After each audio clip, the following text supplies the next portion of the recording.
Biblioteca Tolkien, cuentos inconclusos de Númenor y la Tierra Media.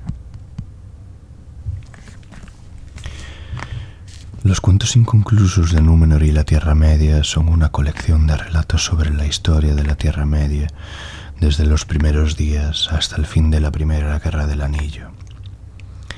Contienen, además, todo lo que se sabe sobre los 5 magos, las Palantiri, la organización militar de los jinetes de Rohan, la leyenda de Amroth y el único mapa de Númenor dibujado por Tolkien.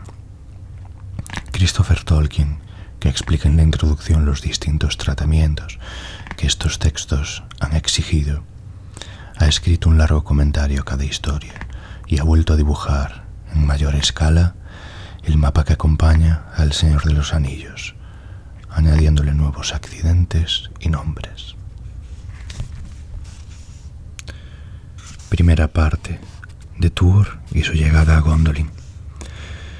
Mi padre dijo más de una vez que la caída de Gondolin era el primero de los cuentos de la Primera Edad que había compuesto, y no hay pruebas de que no sea así. En una carta de 1964 declaró que lo estuvo escribiendo en mi cabeza durante una licencia por enfermedad que le permitió dejar el ejército en 1917, y en otras oportunidades dio como fechas 1916 o 1916 o 17. En una carta que me dirigió en 1944 me decía: empecé por primera vez a escribir el Silmarillion en barracas militares atestadas, llenas de un ruido de gramófonos, y en verdad algunos versos en los que aparecen los 7 nombres de Gondolin están garrapateados en el dorso de un pedazo de papel en que se enumera la cadena de responsabilidades de un batallón. El primer manuscrito existe todavía y cubre 2 pequeños cuadernos de ejercicios escolares. Estaba escrito rápidamente con un lápiz y luego reescrito y anotado en parte con tinta.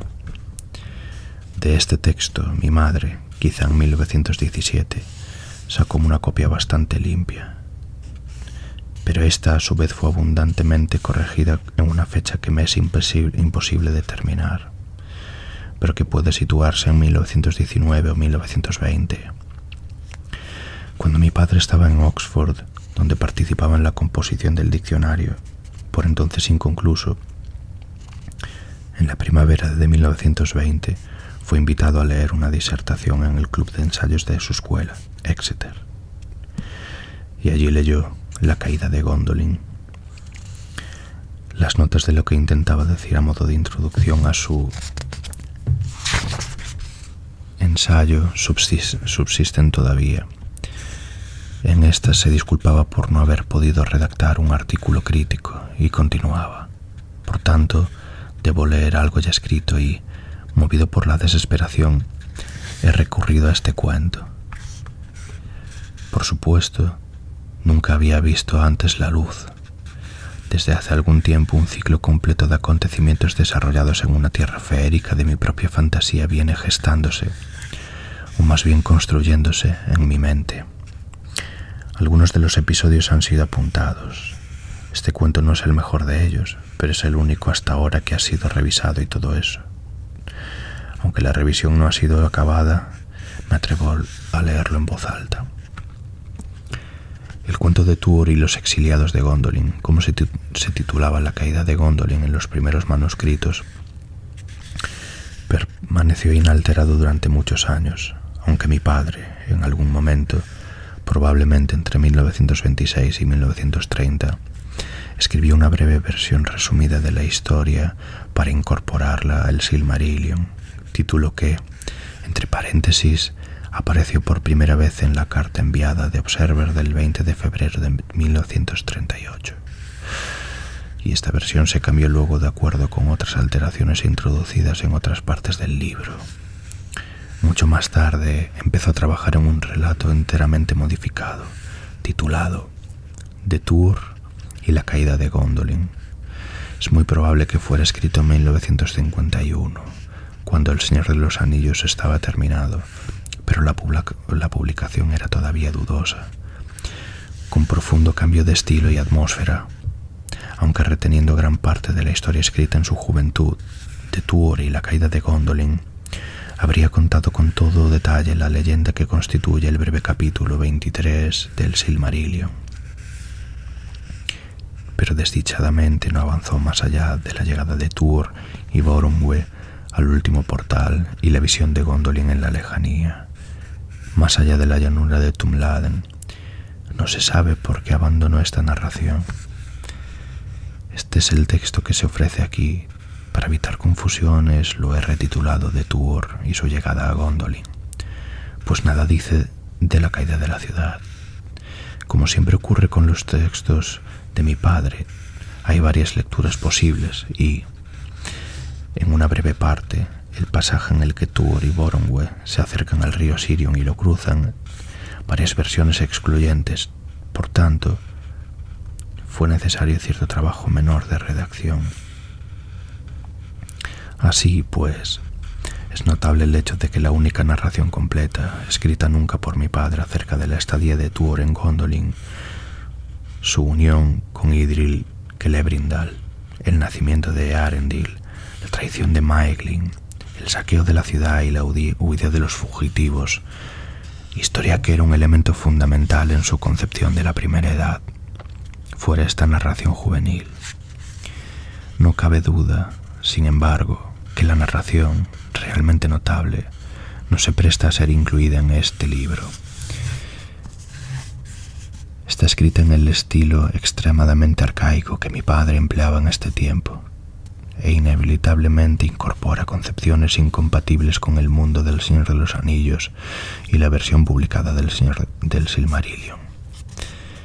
Pertenece a la fase más temprana de la mitología de El libro de los cuentos perdidos, una obra sustancial y de sumo interés para quienes se preocupen por los orígenes de la Tierra Media, pero que en todo caso requiere un largo y complejo trabajo preliminar. Número 2.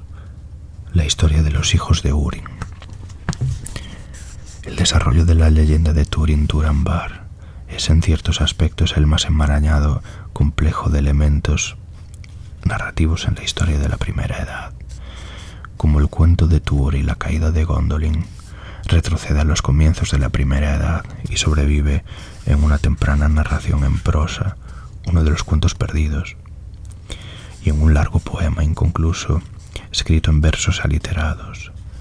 Pero mientras la posterior versión larga de Tuor nunca progresó demasiado, mi padre dio a la versión larga de Turin una mayor extensión y la llevó casi a término. Tiene esta por título Narn y In Húrin, y es la narración que se ofrece en el presente libro. Hay, sin embargo, grandes diferencias en el curso de la larga Narn, y la forma no es siempre definitiva. En la última parte, desde la vuelta de Túrin a Dor Lómin hasta la muerte de Túrin, solo se ha introducido alguna aliteración marginal, mientras que la primera, hasta el final de la estadía de Túrin en Doriath, exigió abundantes revisiones y eliminaciones, y en algunos lugares un cierto trabajo de condensación, pues los textos originales eran fragmentarios y discontinuos. Pero la parte central de la narración, Túrin entre los proscritos, Mim el enano pequeño, la tierra de Dor Gwarthol, la muerte de Beleg en manos de Túrin y la vida de Túrin en Nargothrond, plantea un problema de redacción mucho más difícil. La Narn se encuentra aquí en su estado menos acabado, y en ciertos pasajes es solo un esbozo de posibles desarrollos. Mi padre estaba todavía elaborando esta parte cuando decidió abandonar el relato, y no escribiría la versión más breve para el Silmarillion hasta que la Narn estuviese más desarrollada. En la preparación del texto del Silmarillion tuve necesariamente que recurrir a este mismo material, cuyas variaciones e interrelaciones son de una complejidad extraordinaria. Para la primera parte de esta sección central, hasta el comienzo de la estadía de Túrin en la morada de Mim en Amon Rûd, he compuesto una narración en la misma escala que en otras partes de la Narn, a partir de los materiales existentes, con una laguna, véanse páginas 126 y 127 y nota 12. Pero desde ese punto de vista en adelante, hasta la llegada de Túrin a Ibrin, después de la caída de Nargothrond, no me pareció conveniente intentar lo mismo.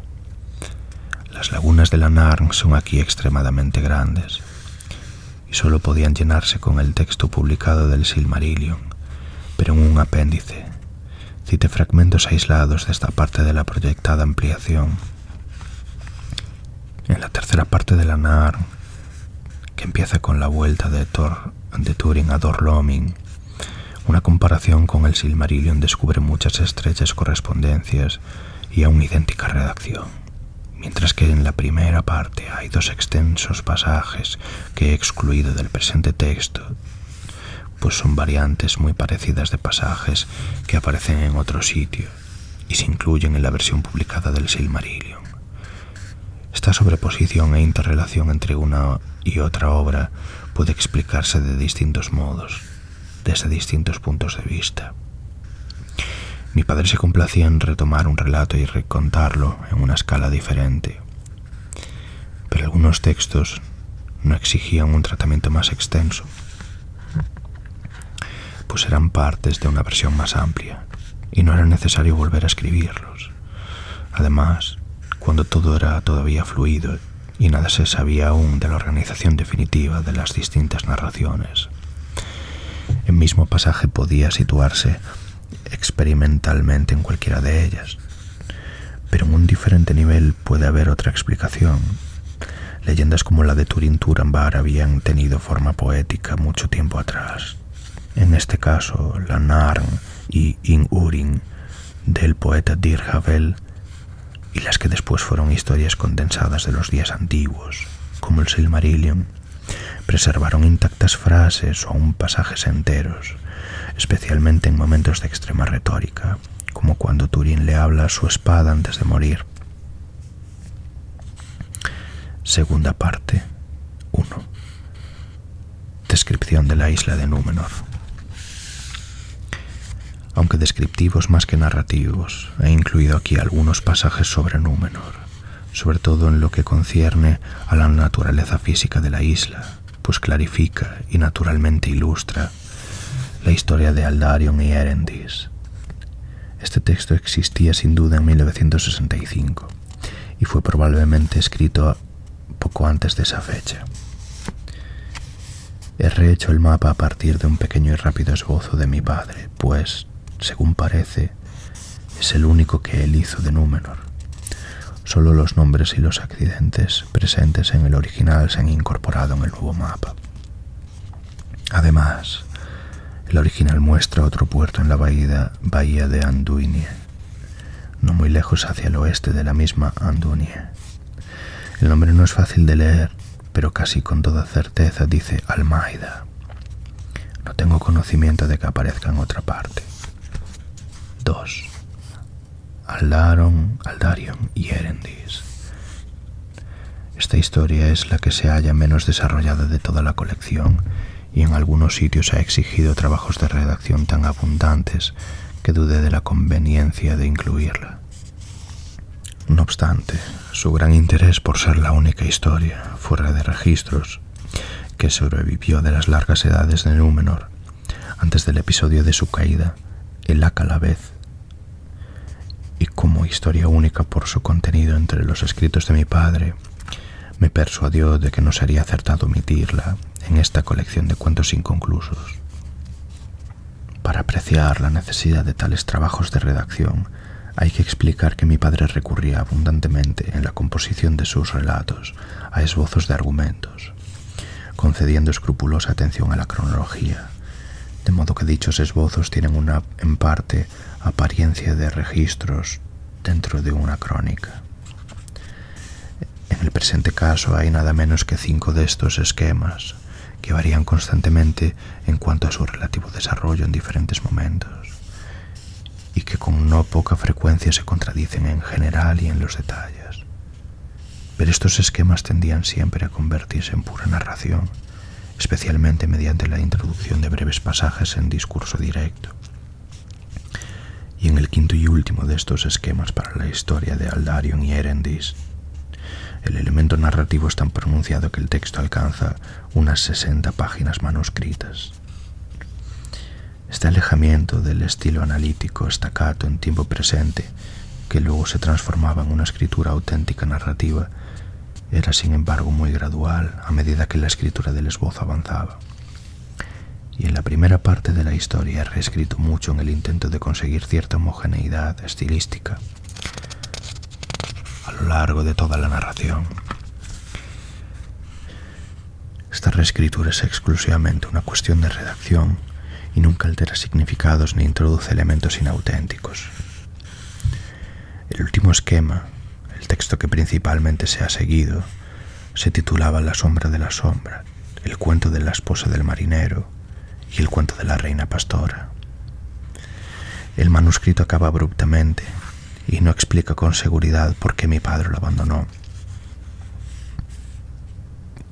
Una copia dactilografiada de enero de 1965 se interrumpe en el mismo punto. Hay también 2 páginas dactilografiadas que son quizá los materiales más tardíos del relato. Se trata evidentemente del principio de lo que iba a ser la versión definitiva de la historia y se reproduce en las páginas de esta obra, donde los esbozos del argumento se muestran menos explícitos.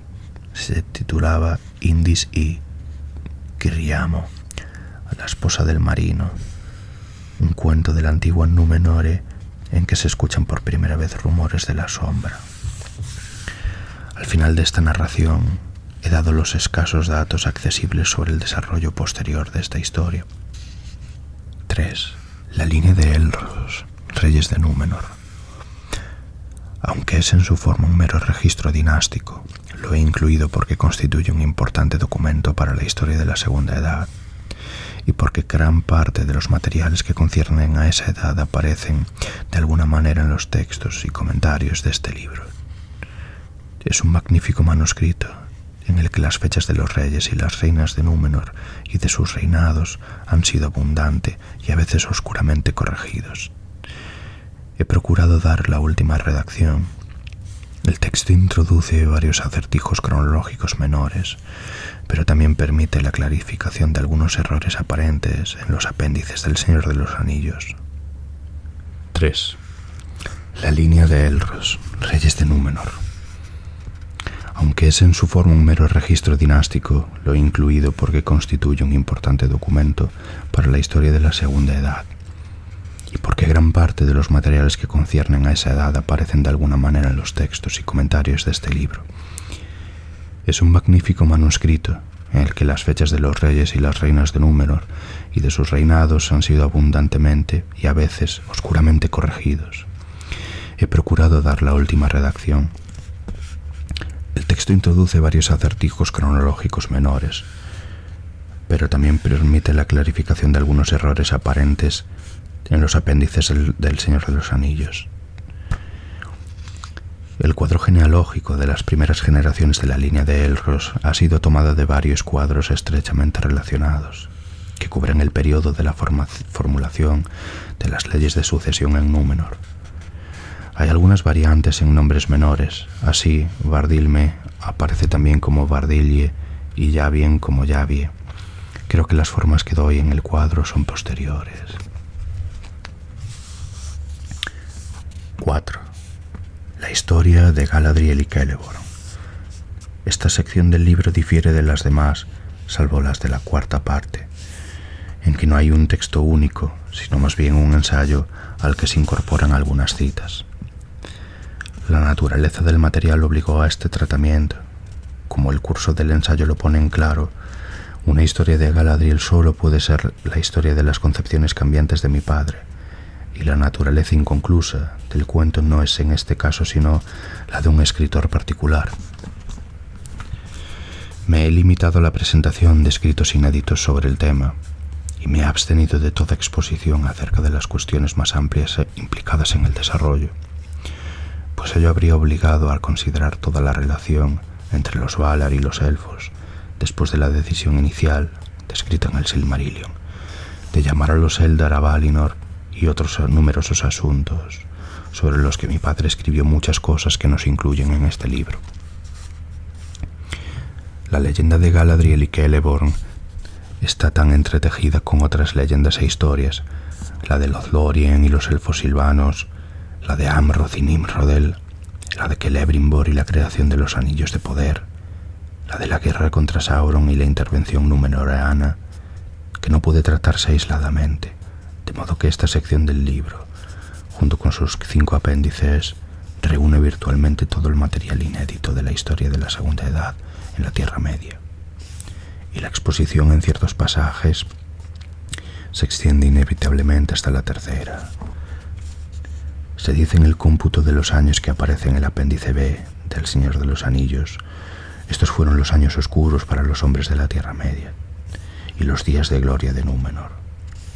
Los registros de lo acaecido en la Tierra Media son escasos y breves, y su fecha es a menudo incierta, pero aun lo que sobrevivió de los años oscuros fue modificándose a medida que se desarrollaban y cambiaban las concepciones de mi padre, y no he hecho esfuerzo alguno por evitar incoherencias. Al contrario, las he señalado y he llamado la atención sobre ellas. No es siempre necesario, en verdad, en el caso de las versiones, tratar de establecer siempre cuál fue la original, y mi padre como autor o inventor no siempre se distingue. En este dominio del cronista de antiguas tradiciones, perpetuadas en distintas formas, en distintos pueblos, a lo largo de los años, cuando Frodo encontró a Galadriel en Lórien, habían transcurrido más de 6 siglos desde que ella había ido hacia el este, por sobre las montañas azules, abandonando las ruinas de Beleriand. De esto se dicen 2 cosas, aunque cuál sea la verdadera solo lo saben los sabios que ya han partido. Durante sus últimos años mi padre se ocupó a menudo de la etimología de los nombres de la Tierra Media. Estos ensayos, de carácter discursivo, incorporan no pocas leyendas e historias, pero cómo se subordinaban al propósito filológico fundamental. Y se las mencionaba como de paso, fue necesario extractarlas. Esa es la razón por la cual esta parte del libro está compuesta en gran medida por citas cortas y el apéndice incluye materiales de la misma especie. Tercera parte, 1. El desastre de los Campos Glaudos. Esta es una narración tardía, lo que solo significa que, en ausencia de indicios claros, pertenece al último periodo en que mi padre escribió sobre la Tierra Media. Al igual que Cirion y Eorl, las batallas de los vados de Isen, los Druedain y los ensayos filológicos, cuyos extractos forman la historia de Galadriel y Celeborn, y no al tiempo de la publicación del Señor de los Anillos y los años que la siguieron. Hay 2 versiones, una dactilografiada, muy corregida de la totalidad, obviamente la primera etapa de la composición, y otra bien dactilografiada que incorpora numerosos cambios y se interrumpe en el punto en el que Elendil insta a Isildur a huir. Aquí la mano correctora tuvo poco que hacer. 2. Cirion y Eorl y la amistad de Gondor y Rohan. Considero que estos fragmentos pertenecen al mismo período que el desastre de los Campos Glaudos, cuando mi padre estaba sumamente interesado en la historia temprana de Gondor y Rohan. Estaban destinados sin duda a constituir una historia sustancial, que desarrollaría en detalle las crónicas sumarias que se ofrecen en el apéndice A del Señor de los Anillos. El material pertenece a una primera etapa de la composición, muy desordenada, plagada de variantes, interrumpida por anotaciones en parte ilegibles. 3. La búsqueda de Erebor. En una carta escrita en 1964 mi padre decía: hay, por supuesto, muchos eslabones entre el Hobbit y el Señor de los Anillos que no están bien puestos en claro. Fueron escritos o esbozados, pero eliminados luego para aligerar la carga del bote, tales como los viajes de exploración de Gandalf y sus relaciones con Aragorn y Gondor, todos los movimientos de Gollum hasta que se refugió en Moria, etc. Escribí en realidad una crónica cabal de lo que verdaderamente sucedió antes de la visita de Gandalf a Bilbo y la subsiguiente fiesta inesperada, tal como el mismo Gandalf la vio. Hubiera tenido que aparecer durante una conversación retrospectiva mantenida en Minas Tirith, pero hubo que eliminarla, y solo aparece en forma abreviada en el apéndice, aunque allí no se citan las dificultades que Gandalf tuvo con Thorin. El relato de Gandalf es el que aparece en el volumen 3 de esta obra. La compleja situación textual se describe en el apéndice, donde incorporo sustanciales extractos de una versión anterior. 4. La búsqueda del anillo. Hay abundante material escrito en relación con los acontecimientos del año 3018 de la Tercera Edad, acontecimientos que se citan en otras partes, como el cómputo de los años y los informes de Gandalf y otros en el concilio de Elrond.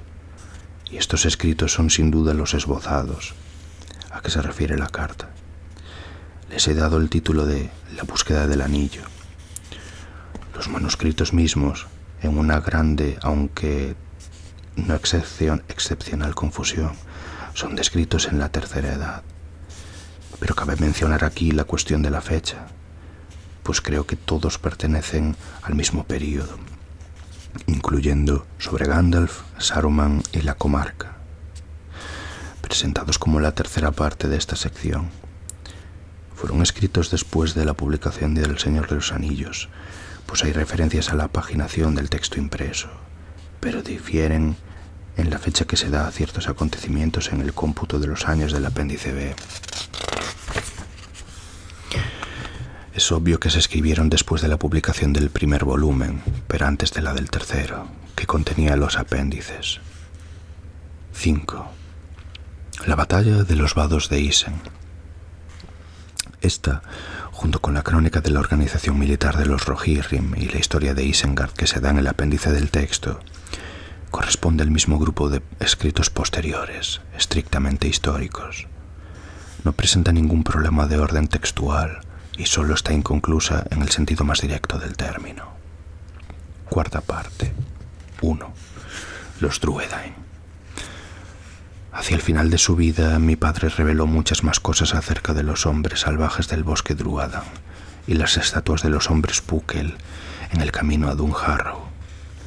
La narración que se ofrece aquí, en la que aparecen los Dúnedain, que vivían en Beleriand durante la Primera Edad y que contiene la historia de la Piedra Fiel, fue extraída de un largo ensayo discursivo e inconcluso que se refiere, sobre todo, a las interrelaciones de las lenguas de la Tierra Medio. Como se verá, los Dúnedain se remontarían a la historia de edades más tempranas, pero no hay huella de esto en la versión publicada del Silmarillion. 2. Los Istari. Después de decidida la publicación del Señor de los Anillos, se propuso que hubiera un índice al final del tercer volumen, y parece que mi padre empezó a trabajar en él en el verano de 1954, cuando los 2 primeros volúmenes estaban en prensa. Escribió sobre el asunto en una carta de 1956. Se había previsto un índice de nombres cuya interpretación etimológica proporcionaría un amplio vocabulario élfico. Trabajé en él durante meses e hice un índice de los 2 primeros volúmenes. Esa fue la causa principal del retraso del volumen 3, hasta que fue evidente que el tamaño y el costo serían ruinosos. Por tanto, no hubo índice para El Señor de los Anillos hasta la segunda edición de 1966, pero el borrador original de mi padre había sido preservado. De él extraje el plan para el índice del Silmarillion, con traducciones de los nombres y breves notas explicativas, y también, tanto en el Silmarillion como en el índice de este libro, ciertas traducciones y la redacción de definiciones. De él proviene también el ensayo sobre los Istari, con el que se abre esta sección del libro, una nota que por su longitud escapa a las características del índice original, pero que no es ajena a la manera en que a menudo trabajaba mi padre. Para otras citas en esta sección he dado en el texto las mismas indicaciones de fechas disponibles. 3. Las Palantiri. Para la segunda edición de El Señor de los Anillos, 1966, mi padre hizo correcciones sustanciales a un pasaje de las 2 torres, que concierne a el Palantir, y algunas otras en el mismo sentido de En el retorno del rey, La pira de Denethor. Aunque estas correcciones no se incorporaron al libro hasta la segunda impresión de la edición revisada, 1967, esta sección del presente libro se basa en los escritos sobre las Palantiri asociados con esta revisión. No hice más que montarlos en un único texto. El mapa de la Tierra Media.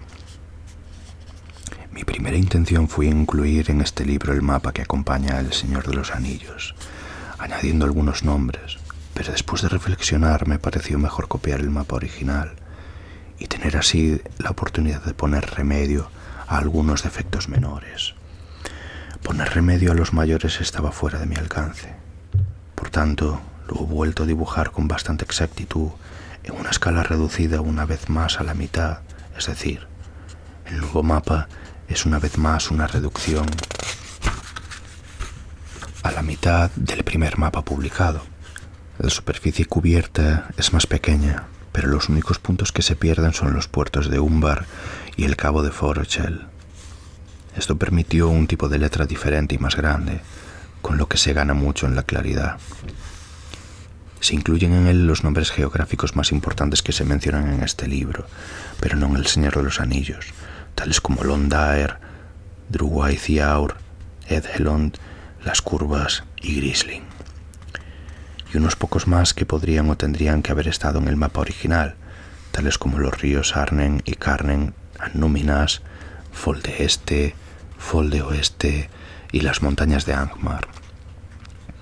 La inclusión errónea de Rudaur solo se ha corregido mediante la adición de Cardolan y Arthedain, y he puesto la pequeña isla de Imling cerca de la lejana costa noroccidental, que aparece en un boceto trazado por mi padre. Y en mi propio primer borrador, Himling fue la primera forma de Himring, la gran colina sobre la que Maedhros, hijo de Fëanor, tenía su fortaleza en el Silmarillion. Y aunque el hecho no se menciona en sitio alguno, es evidente que la cima de Imring se levantaba por encima de las aguas que cubrieron a la anegada Beleriand. A cierta distancia hacia el oeste había una isla más grande llamada Tol Fuin, sin duda la parte más elevada de Taur Nufuin. En general, aunque no en todos los casos, he preferido el nombre Sindarin cuando era conocido, pero de ordinario he dado también la traducción del nombre cuando se lo utiliza muchas veces. Puede observarse que el Yermo del Norte, señalado en el encabezamiento de mi mapa original, parece haber sido un equivalente de Forodwaith. Me pareció conveniente señalar todo el recorrido del gran camino que une a Arnor y Gondor, aunque el curso entre Edoras y los vados de Elysen es conjetural, como lo es también la situación exacta de Londaer y Edhelond. Por último, quería subrayar que la reproducción minuciosa del estilo y los detalles, además de la nomenclatura y la tipografía del mapa, que tracé deprisa hace 25 años, no significa que la concepción o ejecución hayan sido excelentes. Durante mucho tiempo lamenté que mi padre no lo hubiera reemplazado él mismo. No obstante, tal como resultaron las cosas, a pesar de todos sus defectos y rarezas, se convirtió en el mapa, y mi mismo padre no dejó de utilizarlo desde entonces, aunque observaba a menudo sus insuficiencias. Los varios esbozos de mapas que él llegó a trazar, y en los que se basaba el mío, son ahora parte de la historia de la composición del Señor de los Anillos. Por tanto, me pareció mejor, en la medida en que se extiende el alcance de mi contribución a estos asuntos, conservar mi trazado original, pues al menos reproduce con bastante fidelidad la estructura de las concepciones de mi padre.